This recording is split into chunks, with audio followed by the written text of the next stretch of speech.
Hello and welcome to the final session of Speaking Week, and our session today focusing on physiotherapy, speech pathology and veterinary science.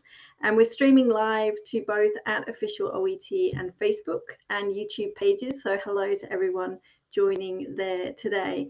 And we've loved hosting Speaking Week this week. You can see the sessions that we've already run during the week, covering all of our OET professions. But don't worry if you weren't able to catch the session that was right for your profession earlier on in the week.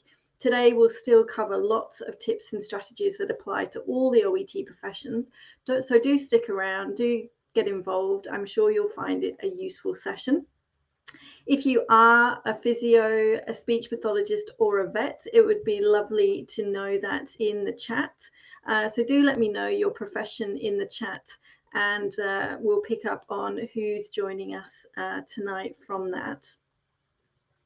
And as I said, today is going to be a session that covers lots of tips and strategies, and we're going to be looking at new role cards for each of those OET professions.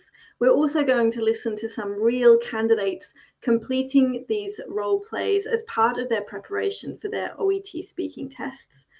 It's going to be interactive. I'm going to regularly ask you for your opinions and comments as we go through the session to pick out what's done well and not so well from each of those candidates. And hopefully at the end, there will be a few minutes for Q&A if you do have questions. My colleague Lauren is also behind the scenes at the moment while we get set up. So if you do have any other questions, perhaps not related specifically to Speaking Week, then do pop those into chat at the moment, and Lauren will be on hand for the next few minutes to answer those questions as they come through. For now, as I said, it is going to be an interactive session. So to get you warmed up, make sure everyone's ready to participate. I'd like you to let me know in the chat how many role plays you complete during your speaking test for OET. Very simple question. I'll give you a multiple choice answer to choose from. Do you complete one role play, or do you complete 2 role plays during your OET speaking test? Let me know in the chat whether the answer is 1 or 2 role plays that you complete during your speaking test. I'll just give a few seconds for those answers to come through. There they come. I've got a couple saying 2. So hello to Shanila and Mashaim on YouTube and Facebook, as well as Rosalie, all saying 2 speaking tests, 2 role plays. That's correct in the speaking test. So great, now that we've got everyone warmed up, let's get started on today's Speaking Week session. And we're going to start by focusing on physiotherapy.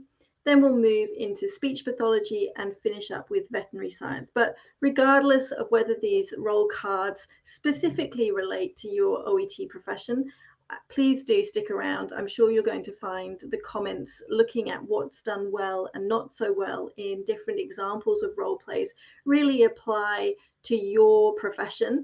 And at the end of the session, I'm also going to be focusing on the use of questions, which is something that we found across Speaking Week all candidates could do with a little bit of improvement. So on the screen now, you can see a new role card for physiotherapy, and we're also adding into the chat a version that you can download for yourself. I'll give you a second to read through it. But before I say that, if you are downloading the card from the link that's just come up into chat, while we're going through today's session, please only focus on the candidate card, which is what I've got on the screen now, because of course, during your speaking test, you only get to see the candidate information. The interlocutor card remains hidden so that the conversation is more authentic and unscripted. So I'll just give you a few seconds to have a quick look at that card.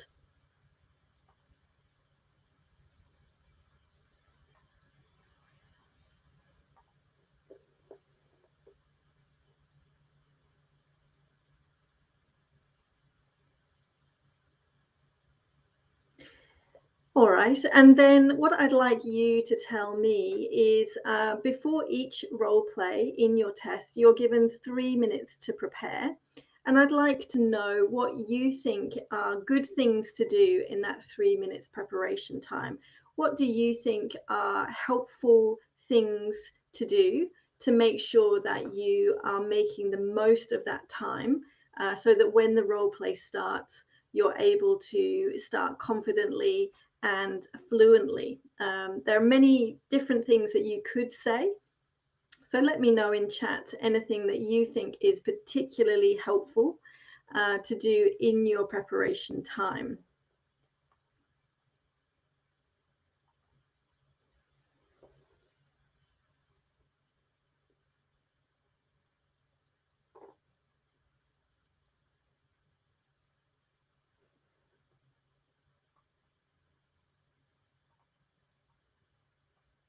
I'm sure some answers will start coming through soon. I think there's probably a little bit of a time lag between me going live and the responses coming through.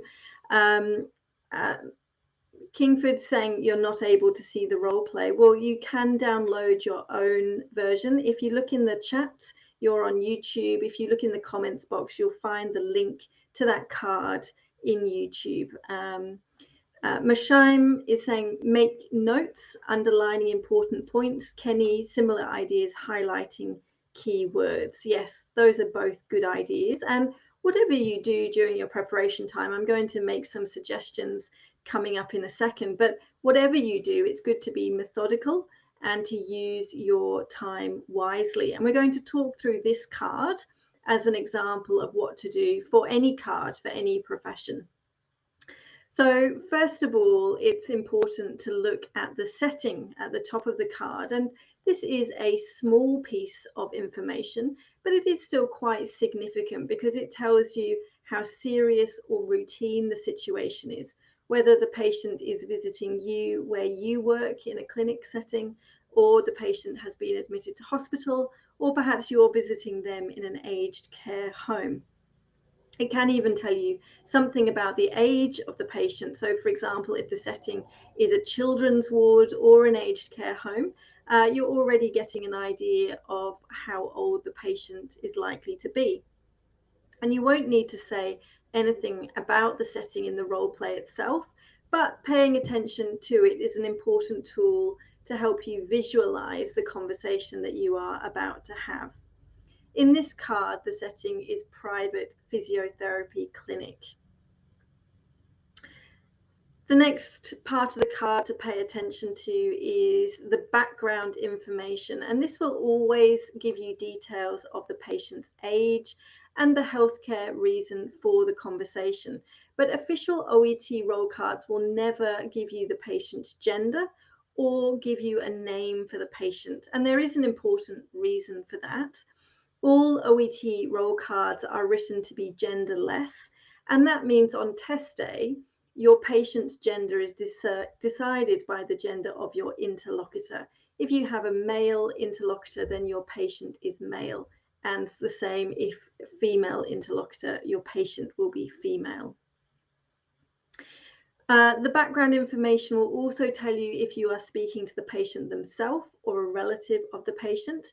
And if it's the latter, the information given here will also make it very clear that the patient isn't present for the conversation. So if you're talking to the relative of a patient, it will also say in the background information, the patient is not present, so that you know there's no need to act. You simply need to talk to the relative during the conversation. You don't need to pretend to speak to the patient as well. For this card, the background information tells us that the patient is 18 years old and that you have just examined his knee. And this is an important part of the background information to pick up on, because this information that you've just examined the patient's knee will impact how you start the conversation, because it means introductions aren't going to be needed, as these would have happened prior to you doing the examination. More details are also given about the patient's ACL injury, including how it occurred. And finally, you need to spend time, the most time probably, looking at the tasks that are given in a bullet point list. And the purpose of these tasks being given to you is so that you have plenty to speak about during your 5-minute role play. You're not assessed on completing all of the tasks, but the success of your communication with the interlocutor. And there are two key things that you should really focus on when looking at the tasks. The first one is the verbs. These tell you the function of the communication for each section of the role play, whether you are giving or gathering information, whether you're providing advice or reassurance, whether you are giving some bad news or other kind of explanation. The other thing to look at is the brackets that contain useful information to help you complete the tasks, sometimes giving you examples that you can use with the patient, sometimes giving you directions of what you need to do to complete the task.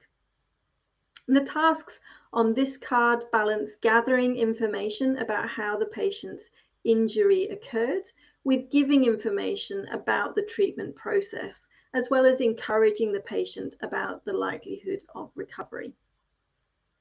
A couple of final things that I think every candidate should do for every role card that they look at is to consider whether there's any language on the card that you feel you need to have a definition of, or you need to know the pronunciation of. And remember, you can ask the interlocutor during the preparation time if there is anything you don't understand or you want to know how to pronounce accurately. You can ask them during the preparation time. For this card, I believe all of the vocabulary is pretty routine for a physiotherapist, but if you personally felt there was anything you were unfamiliar with, it's always best to ask in the preparation time. At the same time, consider if there are any words that the patient would be unfamiliar with, given the context of the conversation. So, for example, if the patient has been newly diagnosed with a condition, they may be less familiar with the technical terms associated with their condition compared to a patient who has had that condition for a number of years. So have a think from the patient's perspective. Is there anything that they wouldn't be familiar with? And then during your preparation time, you should really think about how could you explain that using lay language, or perhaps decide to omit that language completely because you don't feel the patient would understand it if you were to include it. On this card, there is quite a lot of technical language. The interlocutor will also have the abbreviation ACL, as well as the full name of the condition, anterior cruciate ligament, on their card. But practically speaking, they are likely to say ACL. They'd find that easier to say. So you should be prepared, I think, to also use that abbreviation, perhaps apart from the first time that you mention it. There's quite a lot of other language, though, on here, like tibia, femur, meniscus, cartilage, grafting of tendon. These things are likely to be very unfamiliar to the patient, particularly one who is only 18 years old. So it would be sensible in your preparation time to think about alternative lay language you could use, or how you would explain those terms in easier language if you do decide to use them. Lastly, my recommendation is just to spend a few seconds thinking about the timing of the role play. And as I said earlier, there aren't any marks given for completing all of the tasks, but you are expected to manage the conversation as you would in real life. And that means starting the conversation and moving on from topic to topic when you feel it has been sufficiently explored by you and the patient. So it can be helpful during the preparation time just to give each task a rough time that you think it's going to take to complete, and which ones are going to take a little bit longer to talk through. There are a number of reasons why a task might take a little bit longer than another task. These include things like giving the patient new information, or giving the patient information that they're likely to have questions or concerns about, or if you think the topic is likely to be sensitive or embarrassing to the patient. These will all take a little bit longer to discuss with them. For this card, I think tasks 3 and 4 stand out for being the longest and having the most detail in them. So it'd be good to move through tasks 1, 2, and 5 quickly to allow plenty of time for tasks 3 and 4 and to demonstrate the communication skills they will require, keeping in the back of your mind moving on to task 5 if the time allows. So we recorded several role plays with candidates ahead of Speaking Week, so we could use the audios to discuss in the sessions of what to do and what to avoid in your speaking test. And these recordings are going to be interesting for you all, again, regardless of your own OET profession. I'm going to be picking out strengths and weaknesses that can easily be applied to other OET professions. We're going to start off by listening to 2 physiotherapists completing the introduction to their role plays. First of all, we have Anne from Singapore, and secondly, Richard from Dubai. And I want you to listen to both of them doing the introduction. And then afterwards, I'm going to ask you to tell me whether you thought extract 1, the first physiotherapist, introduced the role play better, or extract 2, the second physiotherapist, for the situation as we have it on this card that you can see on the screen. So have a listen. Okay, hi Rebecca. Thank you for letting me explain your need. So Matt, as you Matt, may you talk more about the detail of your injury, like anything happened? Yes.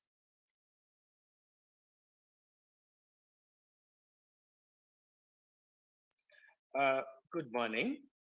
Hello. Good morning. May I know your name, please? Yes, it's Rebecca. Hello, Ms. Rebecca. My name is Richard. I am a physiotherapist here. Well, can you tell me what is your problem?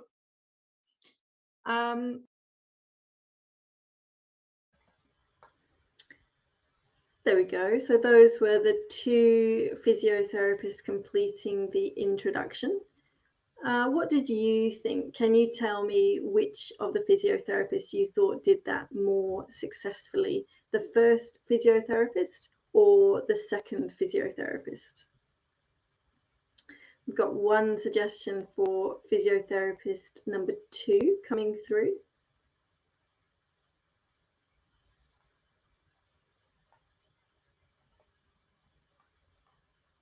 And another from Mahmoud also saying number 2. Well, I'm afraid I disagree with you on that. I'm going to show you the script of what the physiotherapist actually said. And remember, we're thinking about this card in particular. And what the first physiotherapist did much more successfully, in fact, his opening to the role play was almost perfect.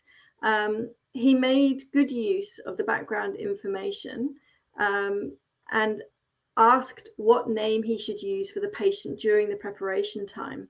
He used that name plus an open question to get the patient to explain their injury in their own words. So he picked up on the fact that he'd already examined the patient's knee and introductions weren't necessary.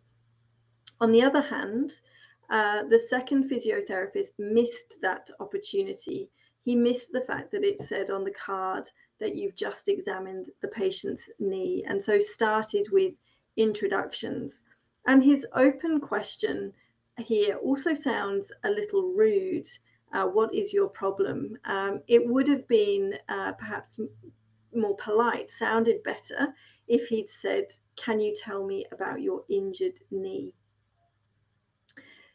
So my tip here is make the start of your role play as fluent as possible and consider writing down the first couple of things you want to say during your preparation time, because what you might find happens is that during the 3 minutes, obviously you think about the beginning and then you move through and look at the other tasks, and you forget what you were going to say, or when the interlocutor says, you know, it's time to start the role play, your mind goes blank, you forget what it was you wanted to say to start.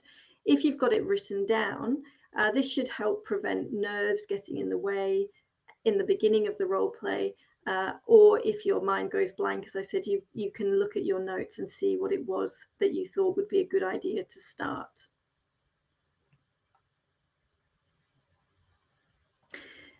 So we're now going to listen to the next section of An's role play, where he's covering task 1 and part of task 2, which is to find out more details about the injury and the patient's understanding of ACL. And I want you to listen and then tell me, what is the candidate doing here? You've got 3 options for you to choose from, and you can just simply answer A, B, or C after we've listened. So answer A is he's clarifying statements that are vague. Answer B is establishing what the patient knows. And answer C, relating explanations to the patient's idea, all things that form part of the clinical communication criteria that you are assessed on. So have a listen and then tell me A, B, or C. Yeah, so my knee's still very painful. Yep. I'd say it's about a 6 out of 10. Okay. But the swelling has gone down. Okay. So you mean now the scale of the pain is 6 of 10. So is that increased or decreased compared to the beginning? Yeah, it's possibly a little bit lower, but maybe only from 7 to 6. It's still very painful, actually. Okay, so maybe improve a little bit. Mm. Okay, thank you. So how do you know anything about the ACL injuries? Can you share with me? Yeah, the doctor gave me some information, but I didn't really understand all that much about it. I just know it's a problem in my knee. Okay, so do you know which part of the knee is the ACL located? No. Okay. Actually, okay, then let me explain that to you. Where is your ACL? Actually, it's a ligament inside your knee. So the function is to combine your thigh bone and your tibia bone. So yeah, that's the thigh and the shin of the bone. So the main function of this ligament is to control the movement of your leg. So if you have some abnormal movement or twist of your legs, it might injure that part of the ligament, like ACL, yeah, or PCL. That's the other ligaments. Yeah. All right, so in that longer extract from the physio, what was he doing there? Was he A, clarifying statements that are vague, B, establishing what the patient knows, or C, relating explanations to the patient's ideas? Masham is suggesting A. Jitendra suggests all of them.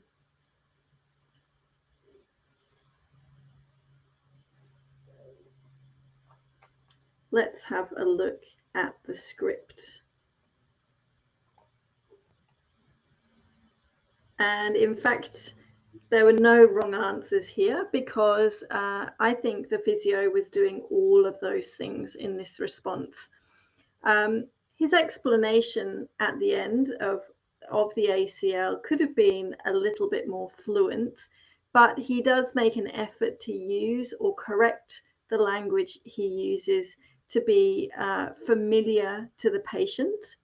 Having checked what the patient knows already about ACL injuries, and he starts off by clarifying the pain scale the patient gives to understand if this is an improvement or not. So he clarifies what the patient tells him.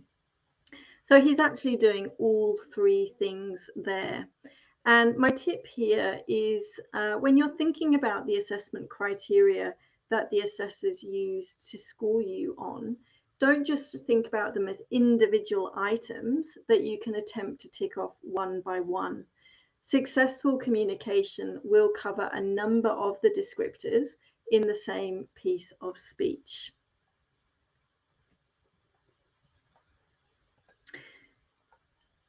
Now we're going to listen to both physios again, this time completing the first part of task 4, which is to emphasize the timescale for returning to skiing or other high-risk activities. And I want you to tell me which of the physios, which candidate sounds more patient-centered. Is it the first candidate that you hear or the second candidate you hear? So you'll hear 2 extracts, and I want you to tell me whether you think it's 1 or 2 that is more patient-centered. Yes, I understand that that's what the problem is. So how long will it take for me to recover? I'd like to be able to go skiing again. All right. Well, it takes about the overall management, that is to reduce your pain and to make you comfortable in all the activities like running, walking. So to make you perfect, it takes like roughly about 6 to 7 months.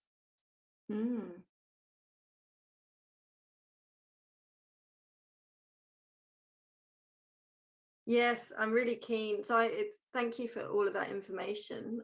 But I would like to go back skiing again as soon as possible. Is that possible?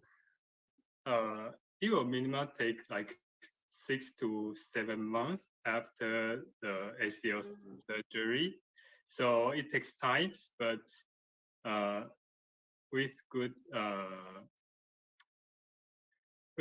exercise and therapy, I assure you that you will improve. Just be patient. That's good to know. So I will be able to go skiing again eventually. Yeah, that's what I expect.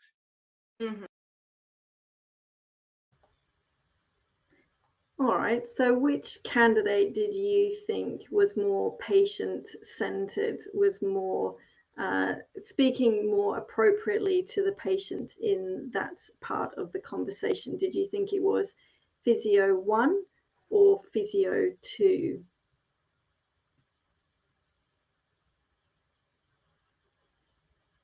It's fair enough if you're not 100% sure, but we've got a couple of candidates suggesting the second one. And yeah, I would agree with you this time around. Let's have a look at the script of what they actually said. So what the second candidate did better was the physio realized that the patient would consider this timescale bad news, and so offered some reassurance and suggested, just be patient about it. So was aware of how the patient would receive this news. On the other hand, the first physio, their response is very factual, and there's no sort of reassurance offered at all. Both of these could actually be improved. Neither of them are actually perfect. What they both could have done with is to start off with an empathy phrase after the patient's question. So, for example, to say, yes, I understand you're keen to get back to skiing again, to demonstrate active listening and to keep that relationship building going. So my tip here is make sure that you show positivity and empathy when you can, when giving your patient information. This helps you to maintain a friendly rapport and helps the patient feel relaxed about the treatment outcomes. Going to listen to one last piece of audio from the physio, and then we'll move on to look at speech pathology. So here, the physio is completing the second part of task 4, advise on initial treatment, the exercises, rice, the brace and crutches and so forth. And I want you to give this audio a score out of 3 for providing structure. So focusing just on that assessment criteria, providing structure. So how well or not the physio organized the information in their explanation. If you didn't think they did it very well at all, you can give it a 1. If you thought it was okay, you can give it a 2. If you thought it was done well, it was strong, you can give it a 3. So have a listen and then let me know 1, 2 or 3.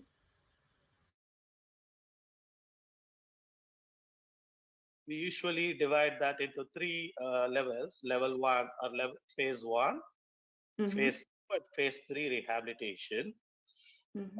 Initially, we will start with the conservative one, like elevating your leg while sleeping, apply ice over the injured area, that is your knee, and use some crib bandage just to give you a compression so that more swelling will come down. And if anything, like we call it as like a rice approach. Yeah, right. So to basically rest, ice, elevate, and compress that area. Right. And if it is responding to this, you will be able to return to your activities little earlier. Your pain still not coming down, but it's as well as it's not progressing more into more pain. Then they will think about re-examination, and based on your re-examination, they doctors even can go for a possible arthroscopic approach. Right.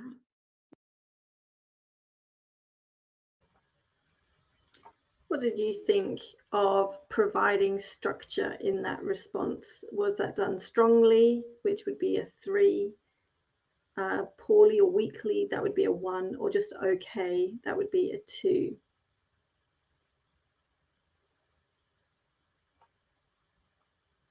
Let me show you the script of what was said.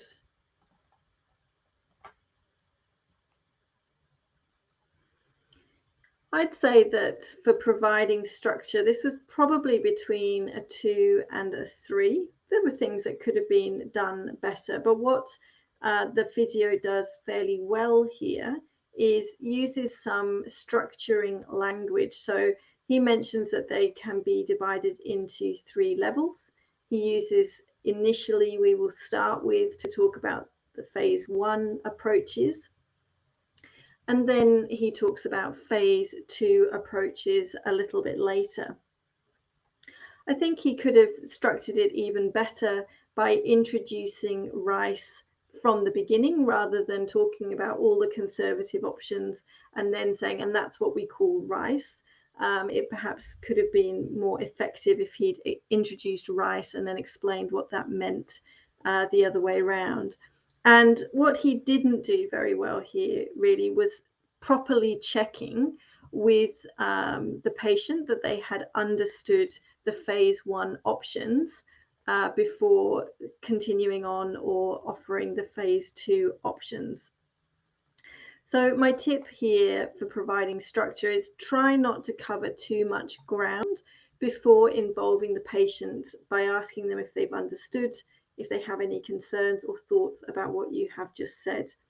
Even if you feel like you're running out of time, don't miss out on good communication in an effort to complete all of the tasks. As I've said a couple of times already, it's not essential that you complete everything in the role play.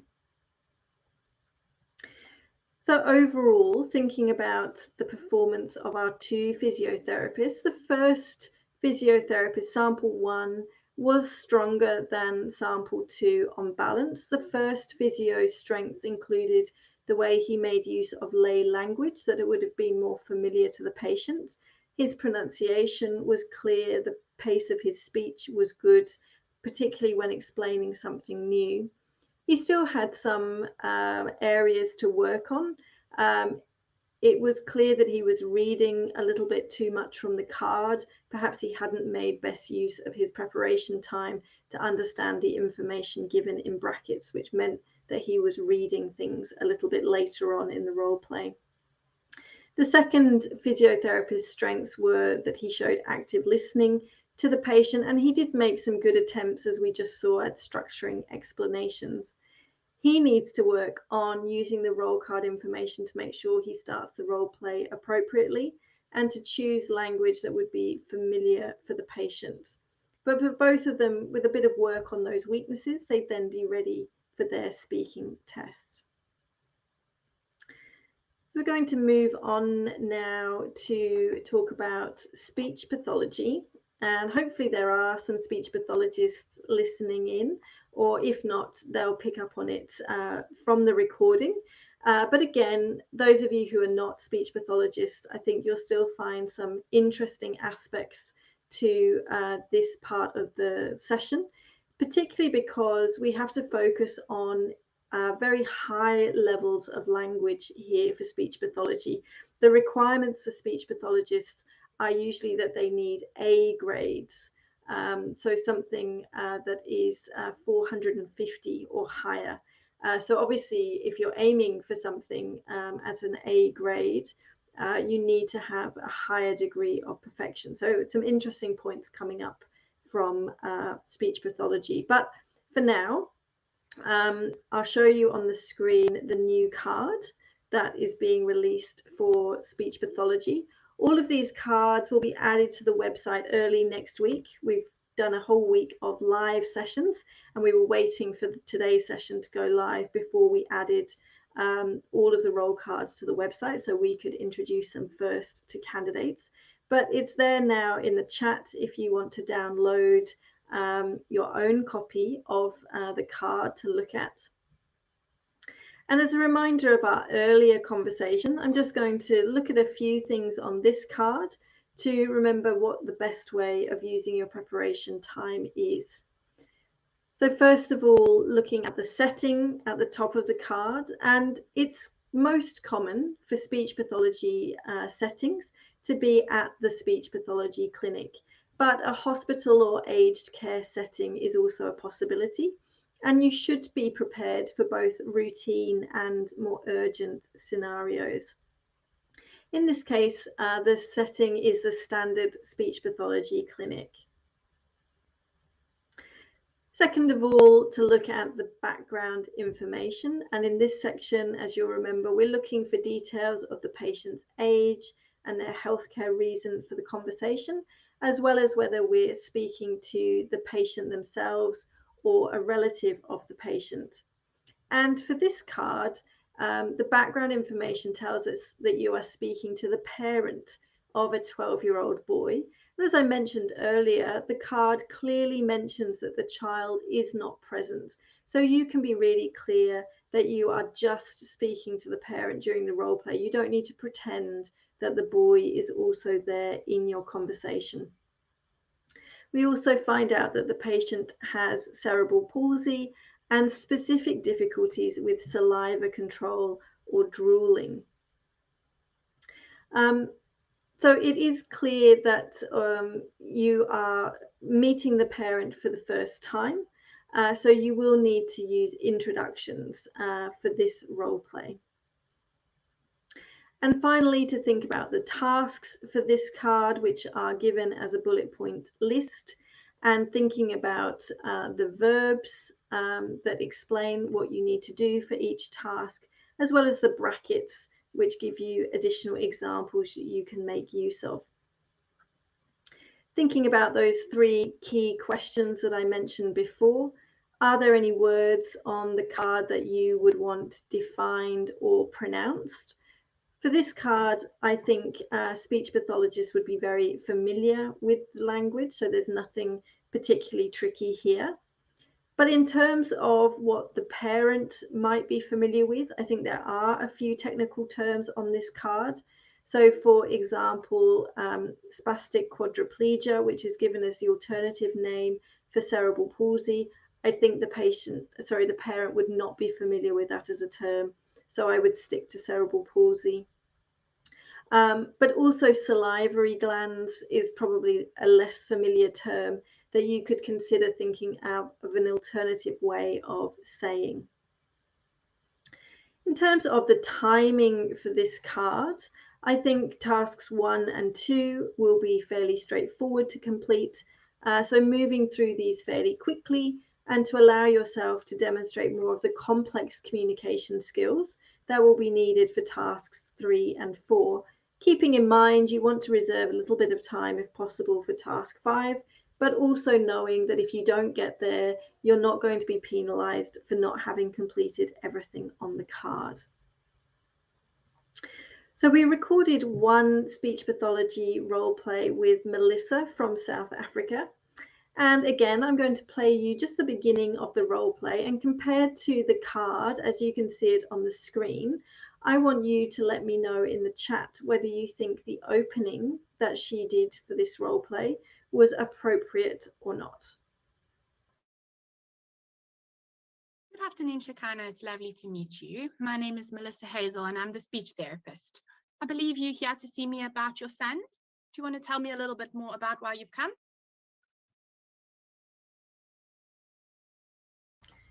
So it was quite quick, but what did you think of the speech pathologist introduction there? Do you think that was appropriate for the card as you can see it on the screen, or inappropriate? Mashaim is suggesting appropriate, and yes, I would agree with you. Let's skip forward to look at the script. And you can see that this is really an ideal way of starting the role play. The speech pathologist sounds friendly, she's warm, and she encourages the parent to share more details about her son. Starting the conversation is a very small part of your speaking test, but it can determine how well the rest of the role play goes. If you start it well, then you will feel more confident and more comfortable carrying on with the rest of the role play about how it's going and whether you're making a good impression to the assessors. Now listen to the speech pathologist completing the second part of task 2. In this recording, she's going to be the second voice that you hear, and she's completing the task, find out more details about the child's problem with saliva control. Now, this is a good response in general, but there is one thing I think that she could have done a bit better, and I wonder whether you will be able to pick it out if you listen to her doing this part of the role play. Yes, it does actually. He's kind of becoming frustrated and increasingly sort of angry about this problem. Yeah. Okay, all right. So I see here in the notes that he has cerebral palsy. I know there's a very big range in terms of how a child with cerebral palsy can present. Can you tell me a little bit more about your son in terms of is he feeding himself? Is the drooling something he's trying to manage? Give me a little bit more information about him.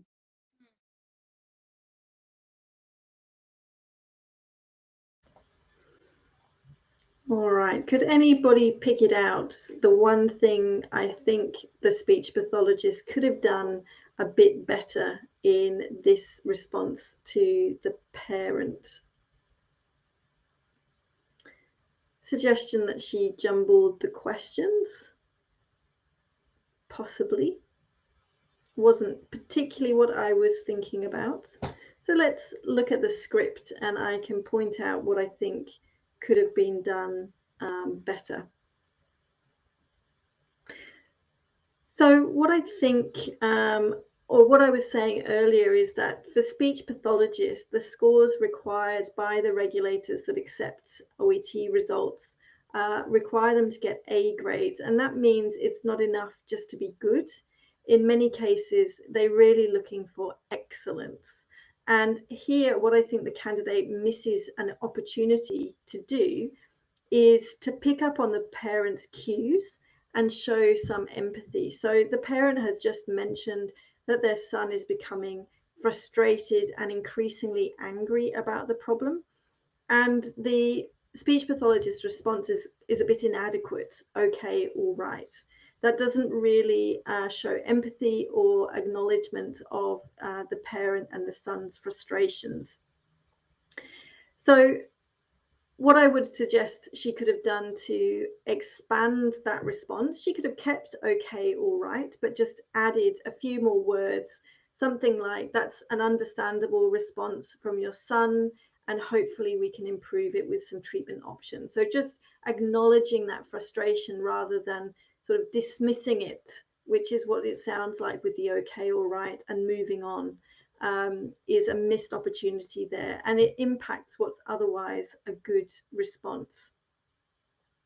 It does have the compound questions, though, that some of you have picked up on, and we'll be coming back to discuss compound questions a little bit later. So my tip here is to spend time understanding the assessment criteria. And if you are a speech pathologist and you're already scoring a good score, or you feel you're hitting all of the band descriptors at a 5, see if you can look at the level above and what's required for those, because really for speech pathologists, you are going to need to be hitting some of those top bands to be getting an A grade. In this next extract, the speech pathologist is completing task 3, which is to outline the main approaches to saliva control and recommend oral motor therapy. And this again is a rating task. I want you to listen to the speech pathologist doing this task, and then let me know on a scale of 1 to 3 whether you think this was weak, which would be a 1, okay, which would be a 2, or strong, which would be a 3.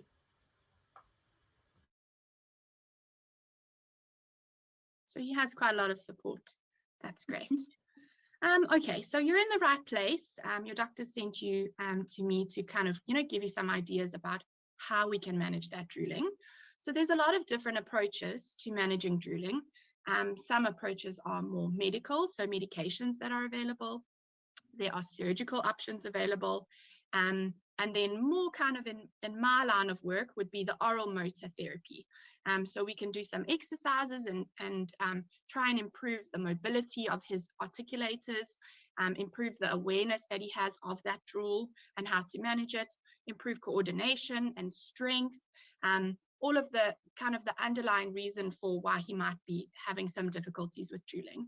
So my feeling is that to go with oral motor therapy, non-surgical, doesn't have any side effects, is a good place to start. How does that sound?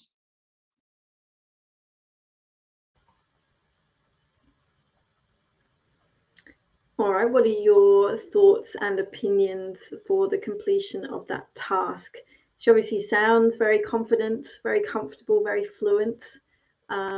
Do you think she did the task well? And remember, because speech pathologists are aiming for an A, while this might sound almost perfect to you if you are struggling a bit more with your speaking skills, it does need to be really top end speaking to get that A grade in speaking for speech pathologists.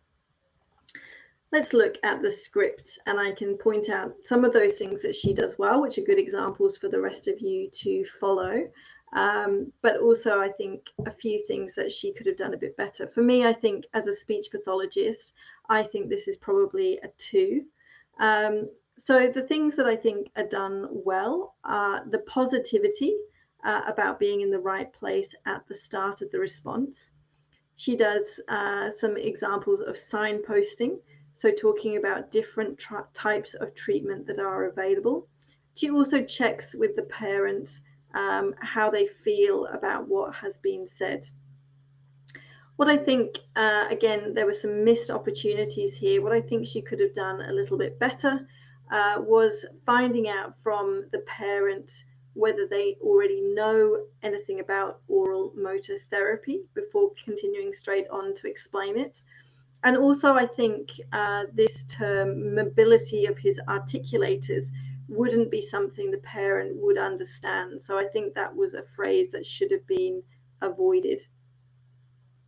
So my tip here for fluency, the longer you speak in any turn, the harder it becomes to maintain accuracy and precision in your language. But it is also important to keep passing the opportunity to speak to the interlocutor. It does need to be back and forth.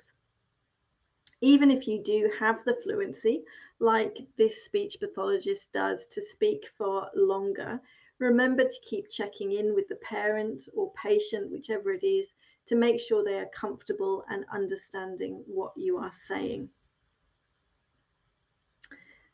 We've got one last audio from the speech pathologist to listen to, this time covering task 4, emphasize the benefits of starting with speech therapy, explain surgical interventions and stress potential risks of surgery.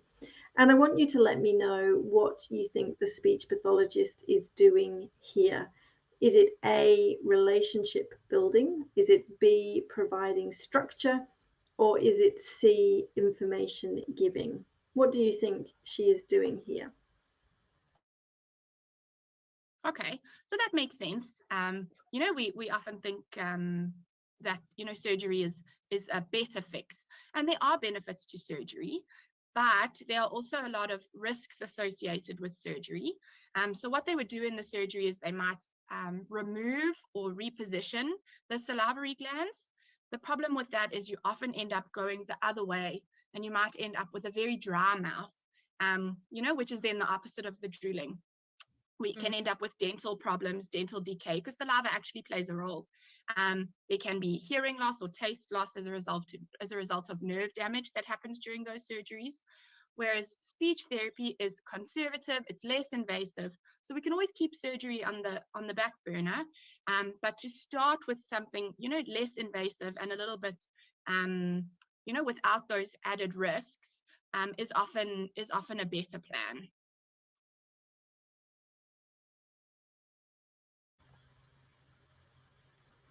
What do you think the candidate was doing there? Was she relationship building, providing structure, or information giving?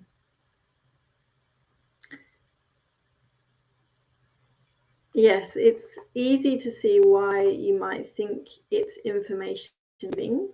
But in fact, information giving, if you check out the assessment criteria, and I'm going to give you a link to those at the end of the session, information giving is often really about how you're involving the patient or parent in this case in the conversation. It's not just about actually delivering the information. So what I would say that she's actually doing here is showing empathy and adopting a non-judgmental approach to the parent's preference at this point for surgery. So you can see here that she is agreeing with the parent's perspective, and she is not judging them on their thinking that surgery would be better. And these are part of relationship building. And my tip for this, for relationship building, there are many reasons why a parent or a patient might feel one treatment method is better than another. And sometimes that can just be out of ignorance of the risks, or perhaps because they know someone who has gone through it and they have recommended a particular treatment. But it's important not to dismiss this preference while also exploring it and making sure that you have given all the information that is needed for the patient or parent.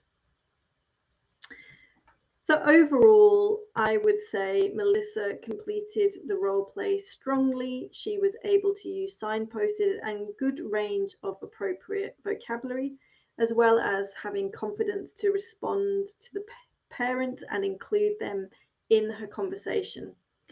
To really get this up to an A, Melissa could work on avoiding compound questions, which a few of you picked up earlier, showing a bit more empathy and clarifying her understanding of what the parent said before responding.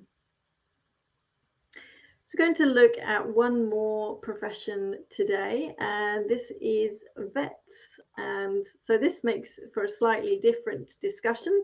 Instead of talking about patients, we're going to talk about animals. But as I said already during the session, there's still going to be some useful tips and strategies that you can get from listening to this part of the session. And you'll find obviously that the vet is talking to the owner of an animal. So in many ways, it's very similar to the conversations you might have with the relative of a patient.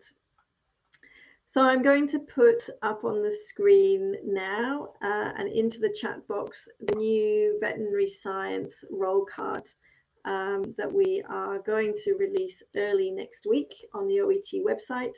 You can download the card from the links that are popping up into Facebook and OET YouTube chat at the moment.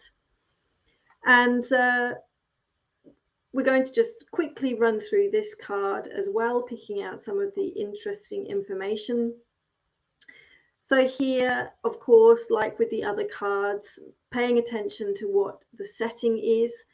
It's most common for vets to have a setting which is in a veterinary clinic, but you should be prepared for routine as well as urgent situations. And this card is the standard veterinary clinic. Secondly, the background information. Here, instead of the patient, we're looking for the animal's age. The animal is the patient. And we're also thinking about the healthcare reason for the conversation.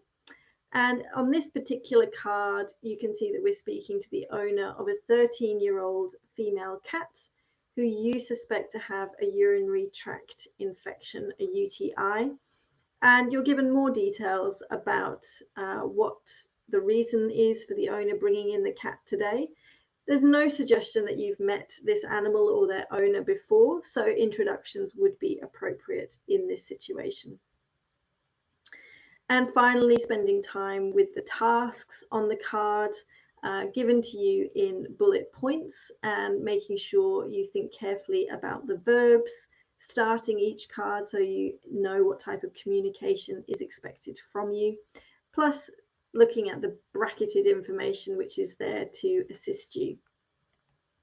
The tasks on this card, like with other professions, show a balance of gathering information by asking the owner questions about the animal's symptoms and giving information about the likely diagnoses, as well as the next steps, and encouraging the owner that the symptoms are treatable. There is a lot of bracketed information on the card.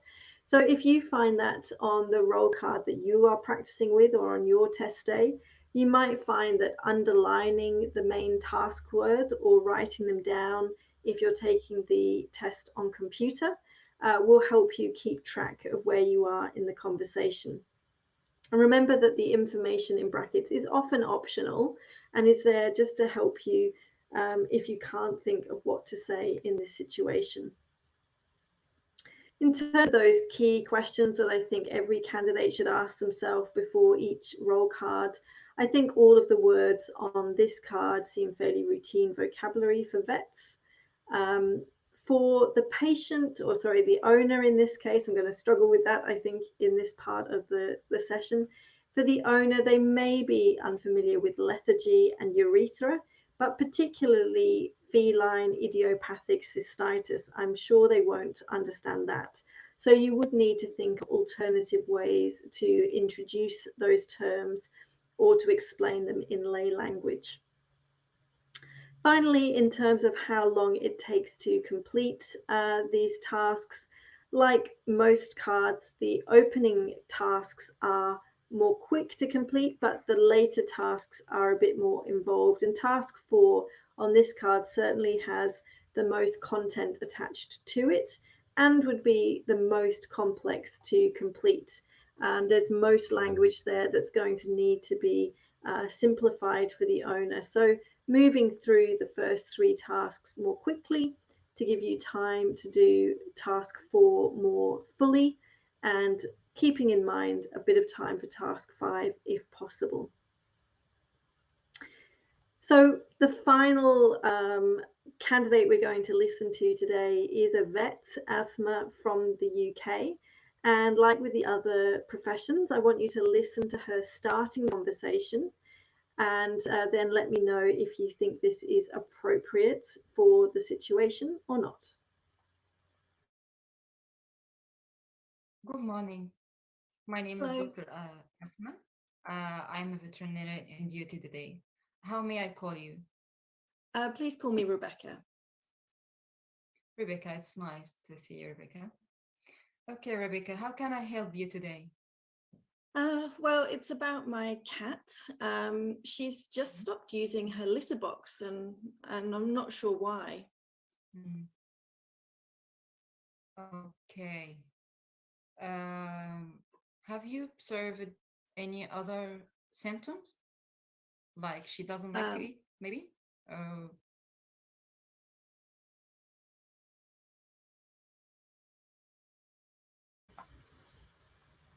So what did you think to the opening of that conversation? Perhaps bring up the script so you can also look at it on the screen.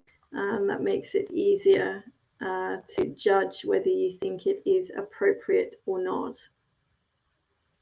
I think the vet did a good job with the start of this role play. She starts off with introductions and then asks the owner an open question to get in their own words what's been going on and what the reason for the visit is. It would have been better to avoid a compound question at the end, asking those questions one at a time, giving the owner opportunity to respond in between. Once we finish looking at these vet samples, I'm going to end today's session by looking at good examples of open and closed questions and how to avoid compound questions. So do stick around. We'll be getting to that in about 10 minutes time. So in terms of those questions, it is important to only ask the owner one question at a time so they don't feel confused about what to say in their response.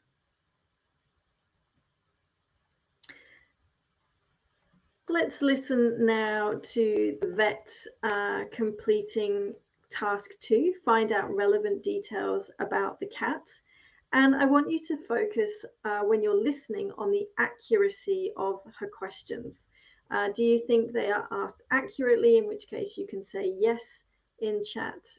Do you think they're not asked accurately, in which case you can say no? Or are you not sure? How does she do with her questions? Okay. I just want to form a full picture for what is happening. So could you tell me more about her diet? She's just eating a normal mix of cat food at the moment. Okay. And about her urination, you have said that she stopped using her litter box. Does this mean that she stopped to pee? No. So what she's doing, very strangely, is she's using the floor in the same room where her litter box is. So it's nothing. I haven't moved the litter box, and she's still urinating in that room, but just on the floor instead. Okay. Okay, I see now. So have you observed anything abnormal in her urine? Like yes, color or odor? It is smelly, but I haven't. Smelly? Yeah, there's nothing else. I think. Like a fish, like there's a fish, or what kind of smell? Yeah, I don't know how to describe it. It's just it's sort of you come in the room and yeah, you stand back. It's not very nice. Oh, yeah, I can understand. Have you observed any blood with the urine? No, there's no blood. No, there's no blood. Okay, so I need to know if she's tired, won't sleep a lot, inactive, doesn't like to play.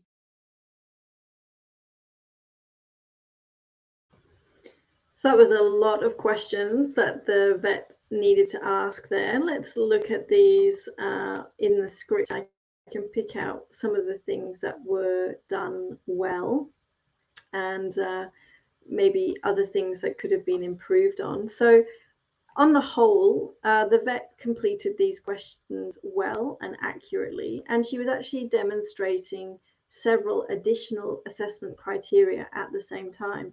So, for example, she starts off by summarizing something that the owner had already told her about the cat stopping using the litter box.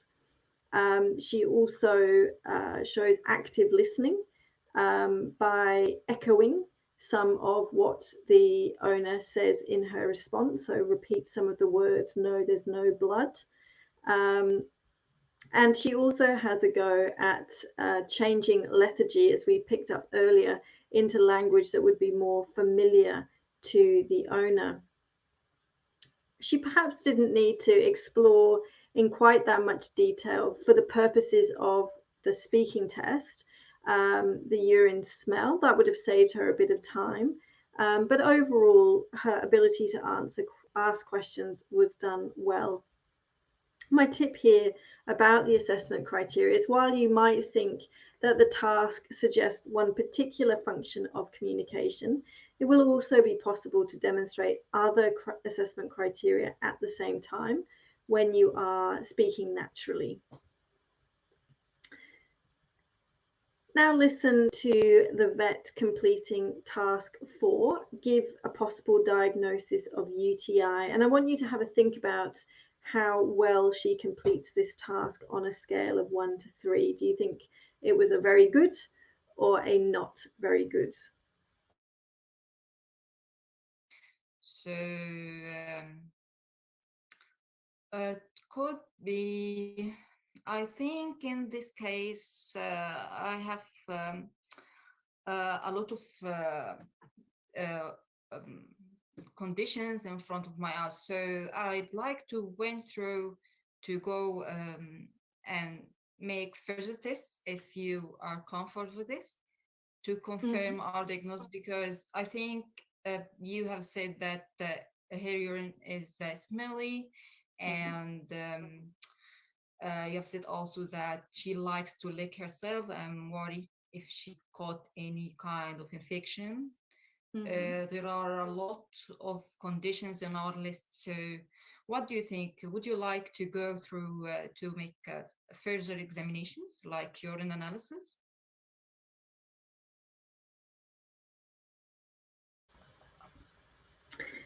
Again, I'm going to show you the script of what the vet said here.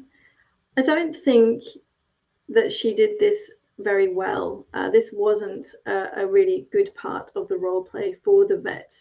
The task was to give a possible diagnosis of a UTI. And in terms of completing that task, the vet actually doesn't give either the diagnosis of a UTI or any of the differential diagnoses that are also mentioned in that same part of the task. And this is a missed opportunity to demonstrate her linguistic ability to explain the diagnoses in suitable terms for the owner, and her clinical ability to chunk this information and check the owner's perspective along the way. And the closest she gets really to diagnosis is any kind of infection. So remember that the card contains all of the information that you need to complete the role play, and it's been written to give you opportunities to demonstrate the different criteria you are assessed on. So don't avoid parts of the task that you think you might find difficult, as you could impact your score by failing to cover some of the assessment criteria sufficiently. Let's listen to one final audio from the vet as she comes to the end of the role play. And I want you to think about what the vet is doing here. Is she showing empathy? Is she signposting a change in topic? Or is she checking whether the owner has understood her?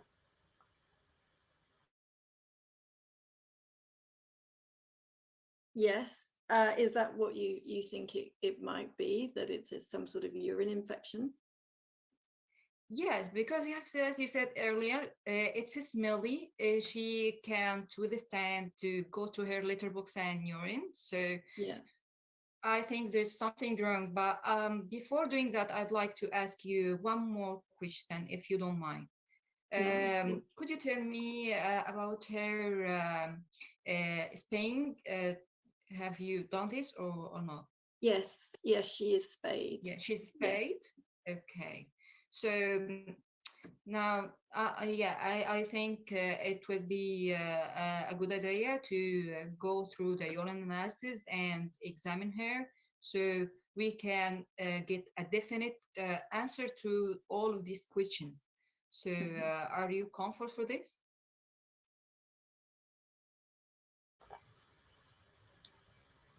So what was the vet doing in that last piece of audio? Let's look at the scripts and I can point out some of those things.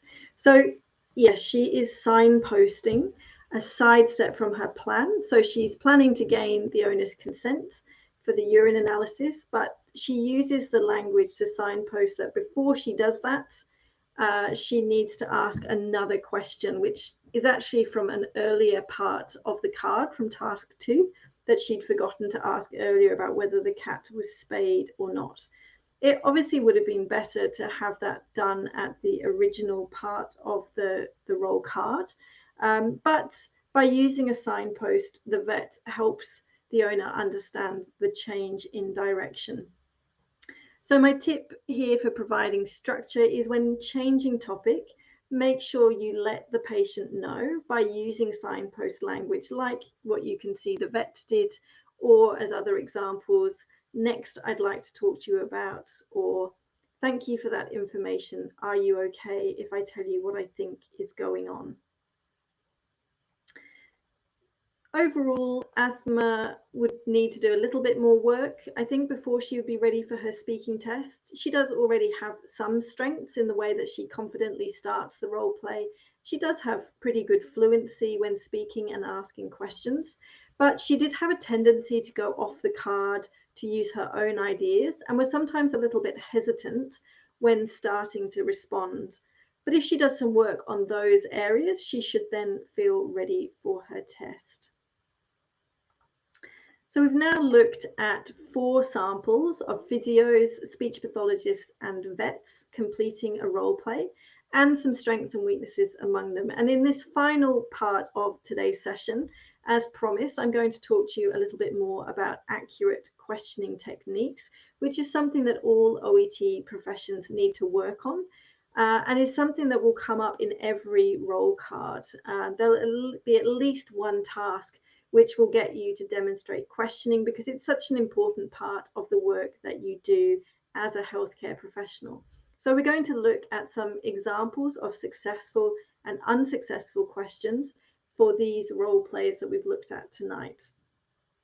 So first of all, thinking about open questions, I want you to see if you can match the questions to the current to the correct column, sorry. Do you think that this is an unsuccessful question or a successful question? Perhaps tell me in the chat which ones you think are unsuccessful as open questions. Mustafa, I see your question. I'll come back to that at the end of the session once we've just done this section on accurate questions. So which ones that you can see on the screen now do you think, and sorry, I need to turn my camera off so you can actually read question 4, which ones that you see on the screen now do you think are unsuccessful as open questions?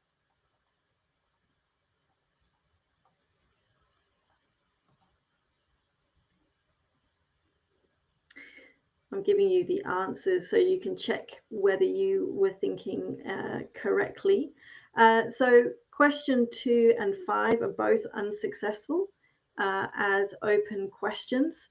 2, because it sounds quite abrupt. We saw that earlier from the physiotherapist. It's a little bit rude and abrupt. And 5, because actually this is a a closed question. Anything that can be answered very in a small answer like yes or no is what we call a closed question. Just to make a couple of amendments to question 3 to make this then a successful open question. You can see that open questions are successful when it gets the patient or owner or relative to talk about the situation in their own words. Let's look now at some examples of successful closed questions which were asked by our candidates for the role plays we've looked at tonight, and just a couple of small amendments so that they are accurate as well as successful.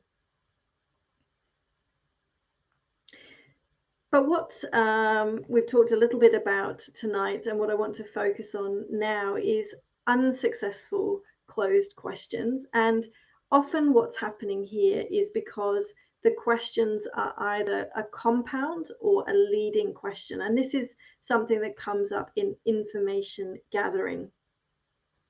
And I can show you on the screen which ones are which. So the first 2 options are compound questions. Compound questions are when you ask the patient or relative or owner multiple questions at the same time, which are quite confusing for them to know where to start with their answer. And option 3 is a leading question. It puts ideas into the patient's mind that they might not have thought about otherwise. So this example on the screen now, is your pain better than before? The patient might be wondering whether you are thinking it should be better than before, or it should be worse than before. And if it's one or the other, maybe you will judge them a particular way. So the way to improve on these is to ask the questions individually, and I'll show you how these will work as successful questions. So for the first one, just asking one question: have you observed any other symptoms? If the person doesn't give you all of the detail you want, then you can ask a second or supplementary question to follow up. And similarly, a very similar option here: have you experienced any other symptoms? Just putting them into one by one. And instead of that leading question, you can just say, how is your pain level now? And that's not judgmental, it's just straightforward and getting the patient to say in their own words how they are feeling. So that brings us to the end of the session, and I will pick up on a couple of answers for questions that have been coming through. But before I do that, do let me know in the chat if you learned something particular that perhaps you didn't know before, something that was very useful from today's session. It's always good to get feedback from you about how you've found the sessions that we run. And while you're perhaps giving me some of that feedback, I'll just pick up on the 2 questions that were coming through. So the first one comes from Mustafa on Facebook, who says, OET claims to be a language test. Why do OET staff assess the student about how to behave with the patient? So this is a really good question, Mustafa. OET is a language test, and it's testing you using 2 different types of criteria. One, straightforward linguistic criteria, and these are weighted more heavily because they are considered the more important of the criteria that you are being assessed on. Your fluency, your choice of vocabulary, and so forth. The second way that OET is assessing you is on clinical communication criteria. These are also associated with language. As we've seen tonight, these cover things like how you provide structure. So which language you use to structure explanations, things like saying, first, I want to do this, next, I want to do this. Or it covers things like showing empathy to the patient. So showing concern for what they have said to you, showing understanding. involving the patient in your conversation. So these are also considered language criteria specific to the healthcare profession. And it's what really sets OET apart and why regulators like our test so much, because it's not just covering those basic language criteria that are covered in every test. It's also covering those clinical criteria that are language based to test how you are able to interact with your patient as would be expected by the healthcare regulator or employer. And the other question is from Zara. Can you please suggest any ways I can practice this as I am alone taking the test? I don't have a partner to prepare with or any friends. So Zara, sorry to hear that you don't have anyone to prepare with. My recommendation would always be to get involved with one of our recommended teachers. There are a lot of teachers that you can find advertised through the OET website that would offer just speaking classes if that's what you want to particularly focus on, or any of the other parts of the OET test if you want. They can do practice speaking classes with you. They offer feedback about your strengths and weaknesses. So that's certainly something that you can suggest. Otherwise, perhaps some people will reach out to you from today's session recommending that you could become speaking buddies and practice with each other.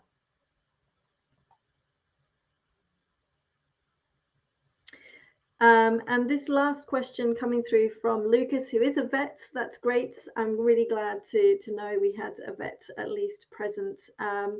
And you're saying that your question is about compound questions. You didn't know about that before, and you thought that was a good way to clarify the information that you need to get from the owner. Closed questions are definitely a good way of getting information from the owner.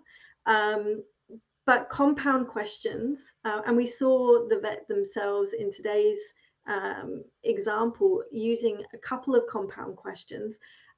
The owner doesn't know where to start. If you ask multiple questions, which is what a compound question is, so for example, are there any symptoms? Is she not eating? Is she not sleeping? The owner's like, oh, do I start with the eating? Do I start with the sleeping? It's much easier and much clearer for the person you're talking to if you ask them questions one at a time.